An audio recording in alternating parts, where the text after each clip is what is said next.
Welcome again to this CAV TV program, Thoughts and Talk. Our guest today is Dr. Wendy Welsh, who has taught cultural anthropology at this college and is currently the executive director of the Graduate Medical Consortium of Southwest Virginia. But she is most famous for her new book, The Little Bookstore of Big Stone Gap, just published by St. Martin's Press. Welcome, Wendy. Thank you.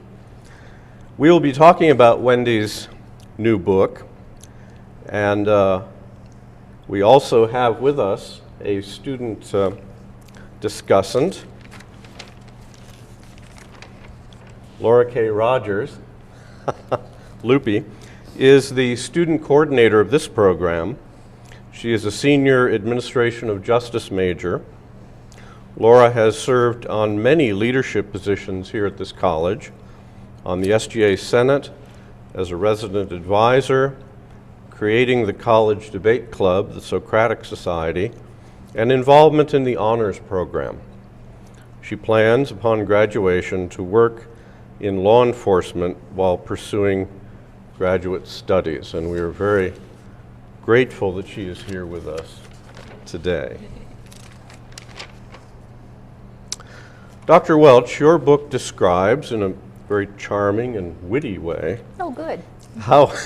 how you and your husband, Jack, left a sort of high-powered job in a major city to start a used bookstore in a big old house here in Southwest Virginia, in Big Stone Gap. Hence the title of the book, The Little Bookstore of Big Stone Gap. In a fascinating and humorous way, Dr. Welch's book describes the adventures of starting a new business in a new place, and especially as a daring one in this day of opening an old-fashioned used bookstore. Your book has been widely reviewed already, widely and favorably reviewed. I think the one I like the best, and I think captures this book, which I encourage everyone to read, it's just fascinating, was in Booklist, which said of your book, amusing, engaging, astute, and perceptive, Welch's buoyant memoir of an endangered way of life is a fervent affirmation of the power of books to bring people together. So I guess you didn't know you were an endangered species, did you? We had a kind of an inkling that we were, but we didn't care. Well, it's wonderful to read, and I think the first thing that strikes this reader is, given your busy and exciting life, multiple jobs, the complexities of running a used bookstore, the first thing that struck me was, when did you have time to write this book? Well, people ask us about how we get everything done that we get done, and I can come up with two things that contribute to it. One is the commute from Big Stone Gap to the college here at Wise is 28 minutes. So you leave the radio off, you have 28 minutes going out and 28 minutes coming back in which to simply think, which is really, really handy. A lot of the plotting of the book got done on the drive in and the drive out. The other thing is we don't have a television. And if you don't have a television, it's amazing how much spare time you can find in your life. I'm not anti-TV, I'm not a TV snob. If you don't watch TV, if you have to actively turn on the Netflix and turn on the computer to get going, you get a lot of spare time. So, what is your writing habit? I know I have to write early in the morning while I still have some gray matter. And do you have a certain routine like that, or do you write at different times? No, in fact, I think that's why we were able to get it done. When I wrote it, my husband kept reading it. Every time I wrote something, he read it and he made comments on it. I have a laptop that goes with me everywhere. I have a little laptop a little notebook that I travel with, and then my larger laptop. And I keep the file on my keychain on a zip drive, and wherever I am and I have 20 spare minutes, that's where I'm writing. So none of the process of getting ready to write, none of the darkened room and 20 minutes alone. Just here I am. I'm in the doctor's office. I'm in the bookstore. Really? Yeah, fairly often I would be sitting in the bookstore working on the book, and someone would come in, and I'd stop writing, and I'd get going with them. On the one hand, sometimes I think that was a really good moment, and now I can't remember where I was when I was writing that part. But on the other hand, when you get interrupted and you come back, the process of having had time to churn it over in your head was actually fairly beneficial. There was no pretension in writing this book about any creative process. It was done in spare time. I think that's how Anthony Trollope wrote. Probably. So he wrote on trains and in the living room with his children around him, and I think Leo Tolstoy did too. He wrote. He had a lot of kids, so. Train stations and so on. Just get it done. That's very interesting. That's an unusual way of writing, as far as I know. Authors, you don't even always have a cup of tea. I don't always have a cup of tea, and Jack and I have laughed because the bookstore is downstairs and we live upstairs. Jack has an office upstairs where he does his radio programs. I don't have a room that I write in. I just take my laptop and I sit in whatever chair looks comfortable, and that's where I write. We've kind of thought about this a couple of times. Do I need an office? So you're sort of a gypsy. Comfortable, yeah. Kind of a gypsy author. You wander like a nomad. Yeah. Good. It's fun. Well, I think one of the most delightful aspects of your book is your clever use of language. I don't think I've read so many quotable quotes since Mark Twain. Oh, no. And I just want to read a couple of them. In the beginning of the book, when you were visited by a policeman in the middle of the night, right after you'd moved into your big old house to start, and it had been empty for a long time, so obviously the policeman thought you were a burglar. It was a very amusing description of, 3 in the morning when you went down there to try to stop the policeman from attacking the house. You write of your dog's lack of assistance when you're being broken into. Yeah. And I found this amusing. On page 5, you said, "We have a black lab, Zora. She's a good watchdog, asleep upstairs. And Bert, our terrier, is a total yipster. Barks at everything, also sound asleep." Yeah. They were a big help to us in those early days in security. They knew the place. important things. Yeah. And in talking about leaving a prominent job in a big city, that was Washington, D.C., right? The Snake Pit? It wasn't D.C. A lot of people think it was D.C., and a lot of people from D.C. have come to me and said, we long to escape as well. But everybody has a snake pit. It doesn't necessarily matter where it was. I see. Well, when you left this big city job to move to a small town, you said, I think, paraphrasing Shakespeare's Merchant of Venice, "Life is not about who gets the biggest chunk of someone else's flesh." Yep. That's what the snake pit was like, unless you're a zombie. Unless you're a zombie, right. You kind of have to continue to be So you if you're going to work. described working in a big office and big important things, and it turned out to be pretty bad, huh? It was not the way we wanted to live. Drove you right to the country. Well, that's sort of what drove me here. You know, I lived in New Jersey before coming here, and just the thrill of being in a town with one stoplight, it was all over. I never went back. Yeah.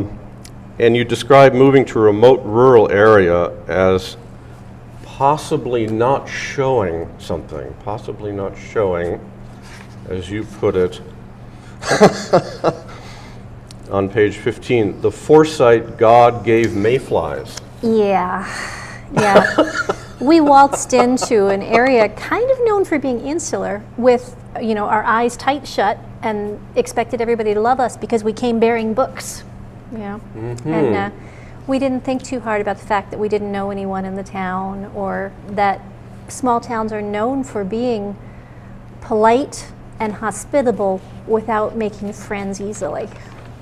Right, and yet your background in ethnography You have a PhD in ethnography or folk studies from Memorial University of Newfoundland. Yeah. How did that benefit or was a detriment to your appreciation of a different kind of culture? Well, I could put a name to everything that was happening to us. I just couldn't stop it happening. Yeah. I could see people being polite and hospitable, and I could recognize stranger value, you know, people talking to us more than they would talk to their own family. But at the same time, I could see that insular assumption that you're not from here, and therefore you have come here to do some unspecified evil. At some point you're going to try to change us. You came with a bookstore. Are you trying to tell us we're not smart people? You have to kind of, there's a term, again, you can name it without changing it. There's a term called cultural humility, where people come into a region and need to take their cues from the people around them as to how they act and what they talk about. It's used a lot in public health, which I work in for my day job. But what fairly often happens is people come in from a university. They have this great idea for this great program, and they don't ask the town, do you need this? They just say, look what we've got for you. And fairly often what was happening, I think, in the early days of the bookstore was people assumed we had come in with the bookstore in a missionary kind of way. We have come to help you. We have come to help you read, as opposed to just, we're here, we're opening a bookstore, y'all come if you want to. A lot of people came to our opening celebration when we opened the bookstore officially. Adriana Trigiani came and cut the ribbon for us, and we filled the house with people. And a lot of people later, now we've been open for 6 years, but people are just admitting now that the books come out that they went home from that party and said to their spouses, they're nice people, I give them a year. And one of the greatest compliments we got when the book did come out is one of the council members of Big Stone Gap came to us and said, you know what? Y'all beat the odds. You're here. And there are a lot of new businesses that started that didn't stay. And I think one of the reasons we stayed is that we figured out fairly quickly that we had to be just ourselves. Nice, polite, culturally humble people. Just hang in. We've got a bookstore. Come in or don't. We're not trying to push anybody's agenda on you. We actually at one point put up a sign for the Democratic and the president and the Republican president. You know, like, we are an idea house. You can be anyone you want. You can have any space you need in here. We're not pushing one agenda or another, and that helped a lot. Nonpartisan. Okay. Very nonpartisan. We talk of it in the book as a third place. We're not your home. We're not your work. We're not your church. We're a place where you can come and be yourself. Right, and yet I think somewhere in the book you mentioned that you are from the Central Appalachian region. I'm from Greenville, which is about an hour and a half down the road from Big Stone Gap. But because it's across the state line and has a separate football team, I may as well be from San Francisco. Yeah. Or Appalachia. Right? Yeah. Or Pound. Yeah. Right. It's if you're from outside the football zone, buddy, you are from someplace else. Well, and of course, many areas that are remote have suspicions of outsiders, and especially outside. You know, the Native Americans had a problem, outsiders coming in to civilize them. That kind of thing. I have heard similar comparisons of work done in the Middle East.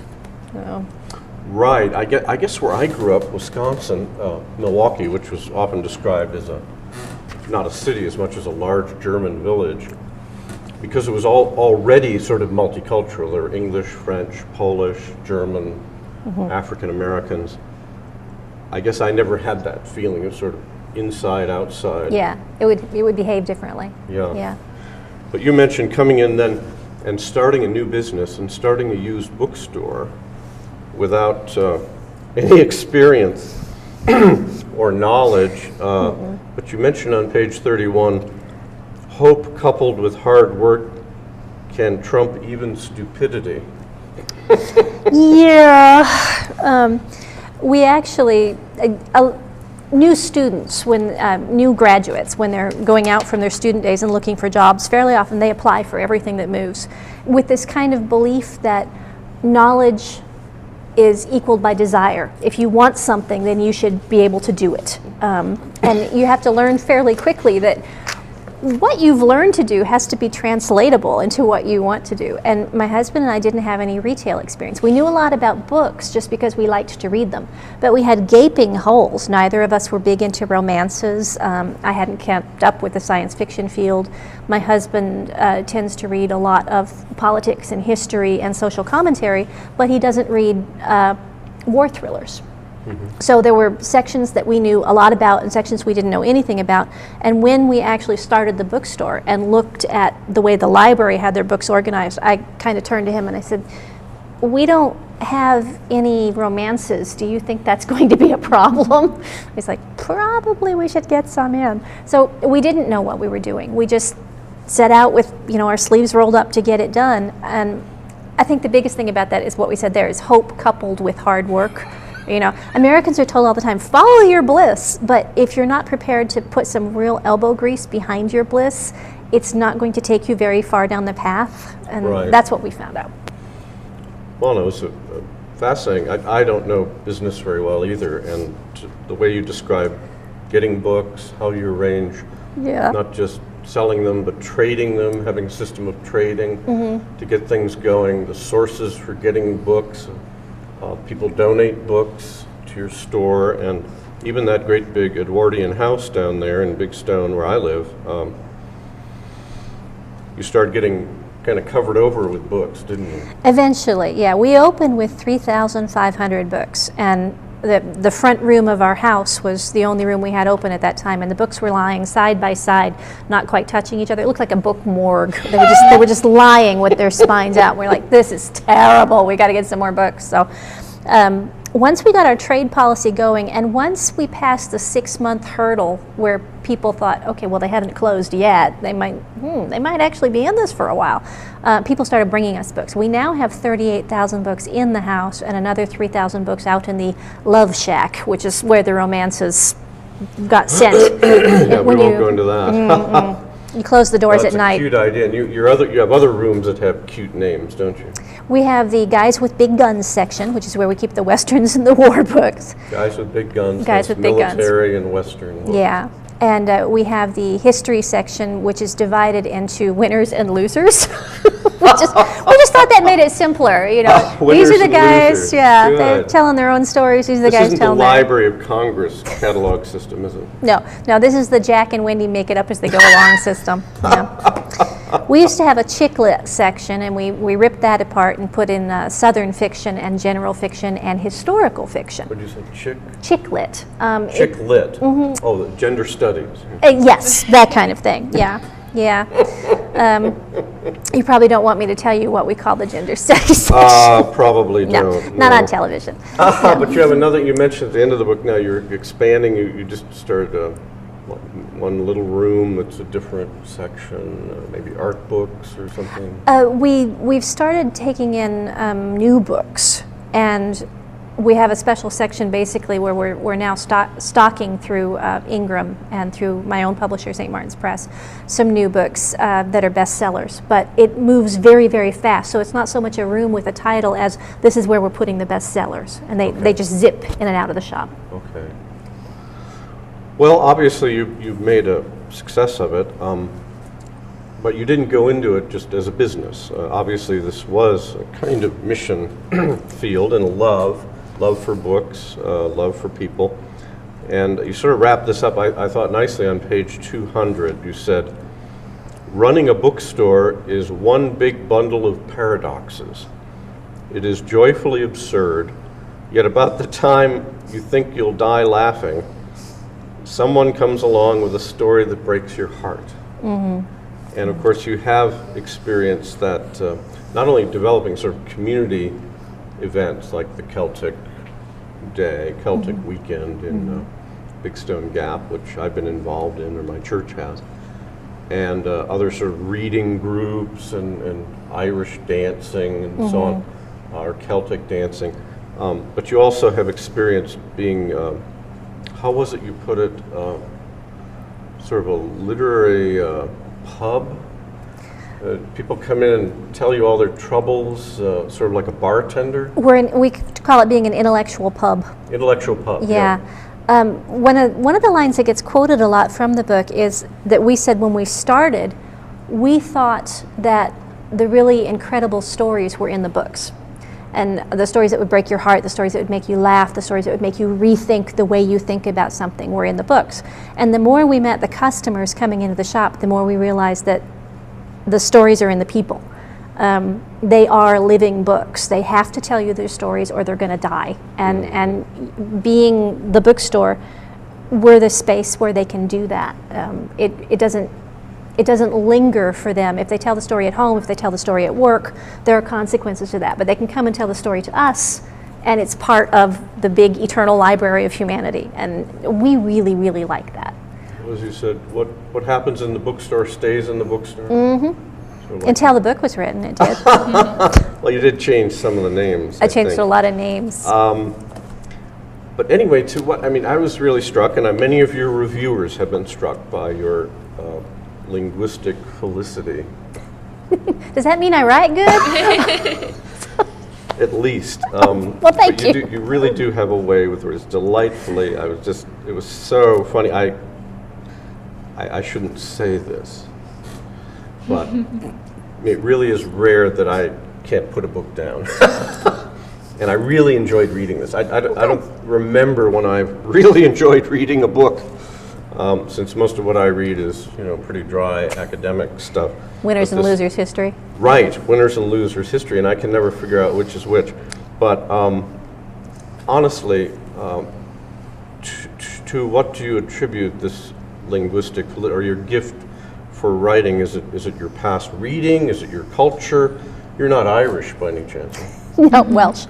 I used to be a reporter. So I'm not allowed to have writer's block. It couldn't happen. Oh, right. You weren't allowed. Yeah.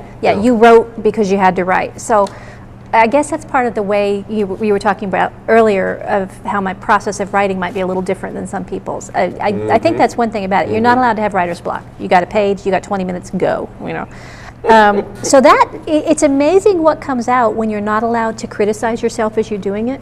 Right. And if I were giving advice to new writers, that would be the first thing: is turn off that voice and just write it down. You can burn it later if you want to. Just write it down. Yeah. You can do anything you want. That's your draft. Nobody has to see that but you. Just write it down. Then you can start playing with it and deciding whether you're going to revise or burn. That's entirely your call.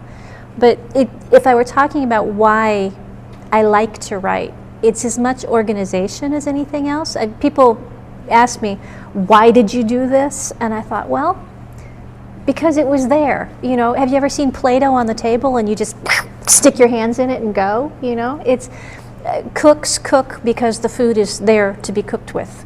Musicians play because there's an instrument in the room. Writers write because words start forming in their heads and they write them down. That's the way the world works. There's no incredible mystery about the process. You either like words or you like Play-Doh or you like food. Everybody's got a medium. Once you find yours, you're going to have a really good time with it, and whether you publish or not. I'm really, really glad the book got published, and I'm really, really glad so many people like it and are finding in it a story that resonates with them. But I wrote it because it was there. Right. The oldest cliche in the book, I know. You just, like Fred Astaire has to dance, you have to write. Yeah. That's kind of how it goes. Do you revise? Or copiously. Is this the first draft? No. Yeah. I revised, and then when my editor got a hold of it, she revised. And one of the coolest things about actually getting published through a publishing house, as opposed to self-publishing, is that someone else reads it and points out to you when it's important to you and when it's important to the story. That is really helpful, especially in memoirs. It's really easy to get caught up in your own story and to think, this is the core of it, this is why I'm writing this, and your editor comes along and she says, no, it's not, this is why you're writing it, look how this story flows. That second voice, a trusted voice, not your friends, you trust your friends, but not a voice that likes you, but a voice that wants the story to flow. My editor and I like each other, but our loyalties were mutually to making this story go. And she was brilliant. So you're saying a writer, particularly a memoir, or partial memoir, can kind of go off on tangents? Yes, can go off on my mother-in-law, or my I was hard done by. You know, the snake pit, instead of being a 4-second small part of this book, we left the snake pit to rebalance our lives. The book could have been about the snake pit, and what would that have been fun for? You know, right. And my editor knew when to turn from one thing to the other. Yeah, just the 2 examples you gave were pretty scary. Everybody's got one. I don't think I could have taken 3 or 4. We didn't. We left. Well, I think that's a good lesson too. And so many people, and I'm sure you've heard this in the responses. So many people who live in the Northeast and live in cities and office jobs really would like to live in the country in a small town and follow their dream, whatever it is, teaching, writing, having a small business, Yeah. a cupcake shop. Have you heard a lot of that? I mean, in the responses, have you gotten that kind of, how do I do that now? We've had a lot of people say, oh, I dream about running a bookstore. And the nicest response I got along that line was actually from a graduate here. I don't know how many people would remember Wycliffe Farquharson.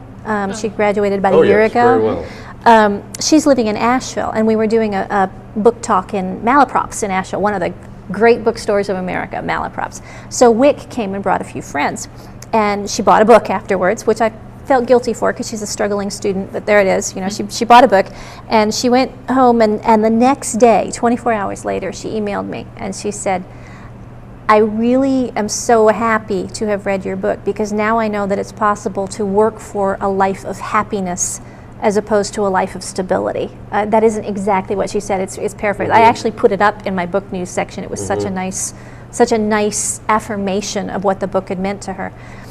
After you write a book, it isn't yours anymore. People read what they read in it, you know. But Wick and a whole bunch of other young women, particularly like women not yet 30, have sent me emails saying, okay, now I know I can actually go for the kind of life I want. And it's not, I want to run a bookstore or I want to run a cupcake shop. It's just, I know that I don't have to sell my soul for security. And I didn't know that was a main theme of the book. I can see now where people are getting it from. But it really is nice to know that you've told people that they can beat the system. Sort of what society tells you have to do in a career.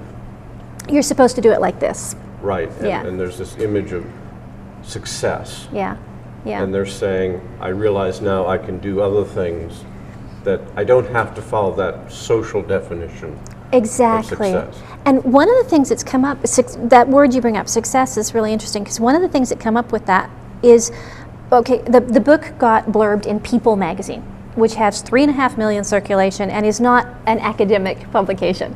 No. So it was really interesting to have this book, which is about an academic who goes off and starts a bookstore in a small town in the middle of a depressed economy, be blurbed in People magazine, full stop, in the first place. But secondly, People magazine said they got out in the middle of this horrible situation of not very many customers and all the ebooks coming up, and they made a success of the shop anyway. And it's that word success, because people began to assume that our shop was rolling in money. And one of the things I said at Malaprops is, when People magazine calls you a success, people began to think that you were getting invited to parties where rich, Elton John yeah. was appearing, you know. Yeah. It's like, no, what made us successful was that we are 6 years on, still in our community, we still have enough to eat, we can still pay our health insurance, and we still have this string of wonderful people who are coming through the shop telling us their stories. You know, dropping $20 at a time. It's not about the financial success. You have to have enough money to eat, and after that, what a bookshop gives you is personal, emotional, intellectual fulfillment. That's, yeah, well, you make it pretty clear, I think, at the end, it's more like survival. I mean, you're not rich, but Nope. you're able to survive doing what you love, The house stays warm in the winter, and we have enough to eat. and you're happy and fulfilled, and that really sort of social expectations of having such and such a house and a title and that much money, really, you don't have to be dominated by that. The social media large definition of success, and the reality of what we did are kind of getting tangled up or dichotomized, if you like, because when People magazine says you're successful, people have one assumption, but what you know is going on in your bookstore is what you're happy with, and that's what those women are reacting to in the book. I did not know that I wouldn't have to sell my soul. Now I know I don't. I'm really happy about that. Well, that's a useful lesson to learn. We feel pretty happy to have been able to promote it. It's good that everyone learned that they don't have to sell their soul. And we have our student, I know, has some interesting questions. Laura? Welcome, Dr. Welch, to Thoughts and Talk. I really appreciate your time here because I'm a fan of your work, of course, as well as a fan of your bookstore, even before this book was published. I've remember coming to a few events, which you kind of alluded to in your book, and I'm very, very happy to have you here. And I just have a couple of questions for you, and I just also wanted to mention that there are a lot of interesting, very inspiring themes in your book that do relate to, women as such as myself who are unsure whether in this economy, whether we're going to go towards, what do we want, stability or happiness. So first of all, I wanted to ask that there's a lacking of your life as a professor and then your home/store life. And I'm sure there's a purpose, but what is that purpose and why? Okay, I didn't understand the word, just a lacking? A lacking, sorry. A lacking of my life. You mean in the book I don't talk about being a professor very much? Yeah, not very much. Like you kind of keep it like that back. Probably because I knew I was moving on from teaching. I was winding up my time teaching. I was moving more toward the work with the Rural Graduate Medical Education Consortium. One of the things that people say sometimes is, well, you have a day job, right? Yeah, I do have a day job. My husband's not an American citizen, and the only way we can insure him because he's over the age of 65 is if I have a day job. So there was that element of that, but then some people kind of wanted to interpret that as, oh, well, the bookstore isn't enough for you. It's a failure. You must need this day job. And I thought, well, no, because I actually see the work I do with GMEC, the Education Consortium, as this rural-urban split that, again, defines the way we want to live. People who live in Appalachia are fairly often willy-nilly whole cloth held up as failures because we don't live in big houses, we don't move away from our families, we don't fit the mold of upward success. You graduate from college, you're expected to go to New York City, get yourself a small apartment, and starve for 3 years until you hit the big time, And this American dream needs to be rewritten. I swear it does. This is the reality of what we want in life should be individual and specific. We should get to define our own lives. We should not be told by People magazine. I'm grateful to them for blurbing my book, but we should not be told by People magazine what we're supposed to want. It's up to us. And I think what happened fairly often is when talking about being a professor, when talking about being a member of the college community, people couldn't understand that I saw those two things as synonymous, that the work I do to bring medical professionals to the region, that's what my job is. Right. I try to get medical professionals to come here, was showcasing the way we live here, not just in a positive light with positive spin, but the realities of how good it is to be a member of a community here. So if the book leaves a lot of the GMEC and college work out, it's probably because there are only so many pages you can use, and the subplot of trying to explain what we've just been talking about in terms of success means this, wouldn't fit that in fast enough for people to get. I'm grateful to you for bringing the question up because this is something I think Americans don't handle well. What do we mean when we say success? Right. Yeah.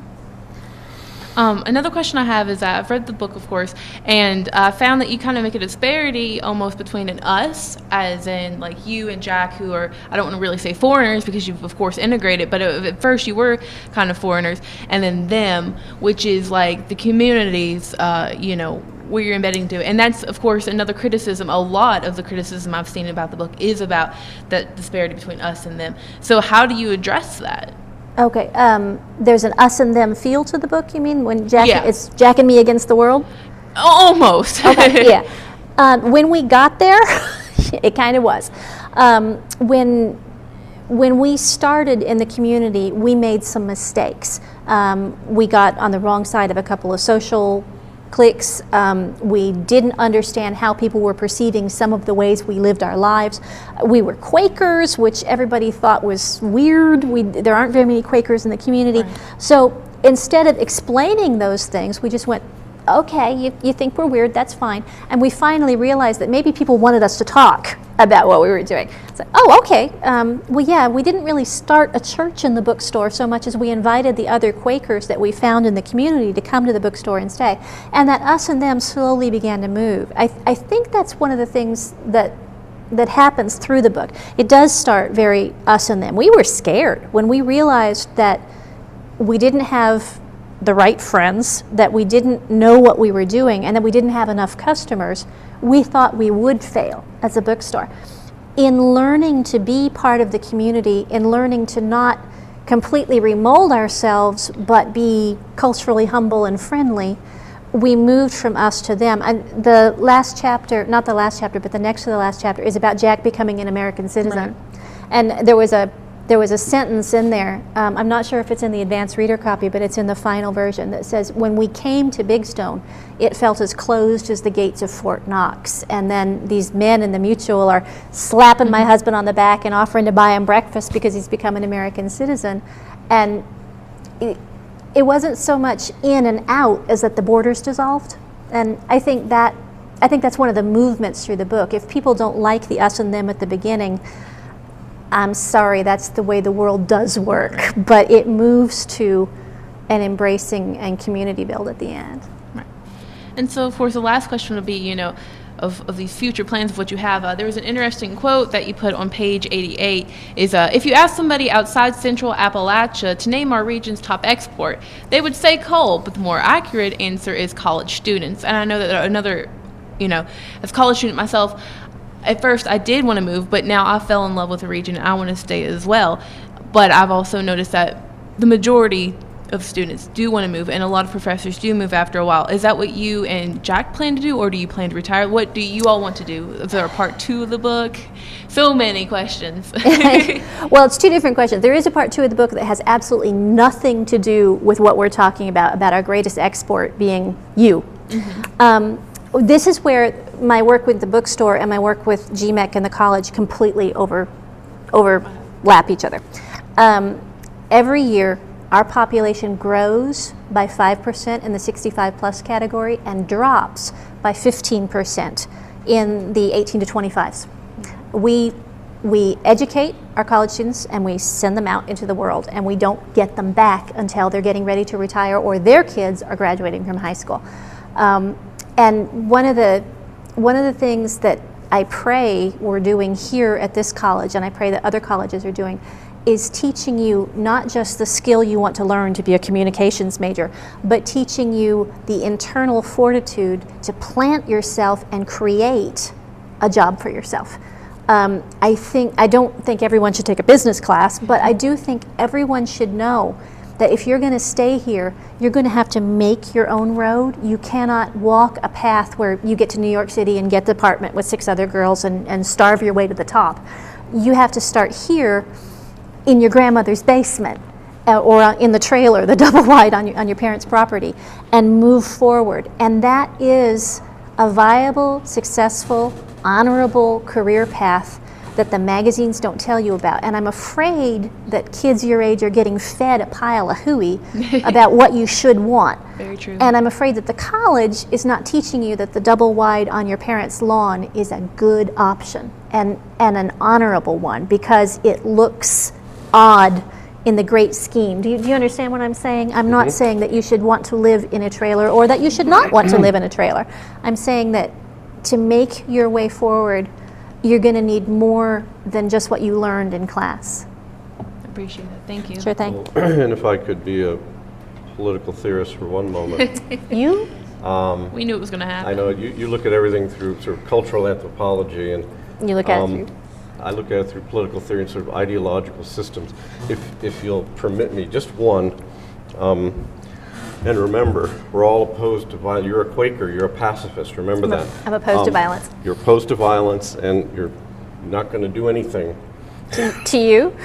When I say this. All right. But as a sort of political culture scholar, what I hear you describing there is something like a pretty traditional American culture of individualism, creativity, entrepreneurship, and just, not being boxed in certain categories. Is that true? Not being incorporated into selling your life before you realize you've sold it. And the positive part, and why I think this is so timely, the positive message is that in fact you can do that. Yeah, you and can. You've shown Yeah. you can do that. It looks funny, but you can do it. Yeah. I mean, to me, that's a very American kind of attitude. Yeah. Yeah, I can see where it would run right into the whole, pull your socks up and get on with your life, rugged individualism. And maybe it is, an element of the return to that. I think as we've more and more gone to large corporations, we've had less chance for people to examine why they're making the decisions they're deciding to make. It's real easy to do a one-click shop. It's real easy to take the first job you're offered out of college. Maybe Or if the you think about security it. those women are talking about, or stability as identifying with a large corporation, or just large organization. I mean, it could be private, it could be a government agency. Yeah. A large government bureaucracy. Yeah. If I get in there, I've got job security. We know that might not be true. I think all the narratives are up for grabs, and the way we live our life is up for grabs. And people should make the decisions they make because they're the decisions they want to make, or because they're doing the right thing for themselves and their family. And those, after that, I don't think anybody else gets to tell you what to do.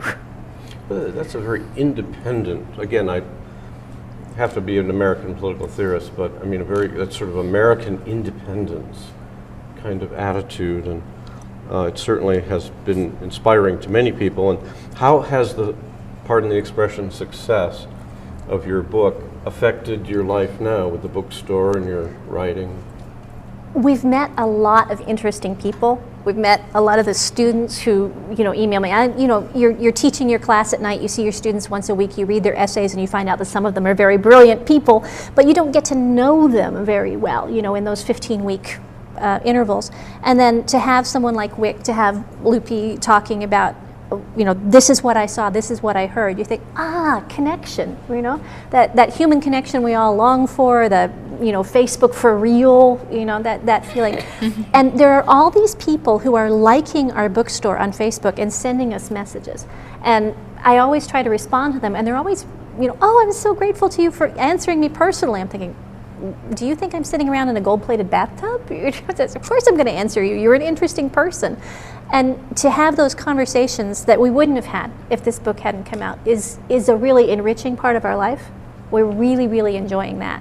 I don't know if we're going to get a brick through the window from some of the things we describe in the book or not, but overall, those conversations with people we didn't know existed, out on the West Coast, up in Maine, people we're never going to meet face to face, who are talking about their lives. So those conversations are wonderful. Well, they're saying they're surprised you responded personally because of this same sort of large organizational outlook that you're important and I'm nothing. I never expected to get anything back from you that wasn't a form letter. Yeah, right? People, that is not the way Jack and I want to live our lives. So you don't tell them to talk to your agent? Not unless they're asking me to do something.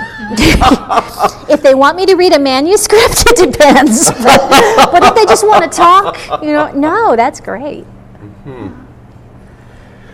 So I just have one more question I want to ask you before we wrap up here. Could I put in an order for 3 of these for Christmas gifts? You can, and in fact, if you order them from the bookstore and you order 3 or more, you get a discount. They're $20 each instead of $25. Such a deal. Now, Yes. when I read this, I thought of at least 3 people, Yeah. mostly family members, who will just love it. My good. sister Barbara's a real bibliophile, and practically lives in her little community library up in Warwick, Rhode Island. Good for her. And she is going to go absolutely mad with this. So I called her and said, don't buy this. Getting It'll it be for coming you as a Christmas gift. So I will be visiting the little bookstore in Big Stone Gap to pick up my 3 copies Lovely. before Christmas. Thank you so much. Thank you for having me on. Wonderful. Thank you, Loopy, for coming. Thanks to the staff for all being here in this edition of Thoughts and Talk.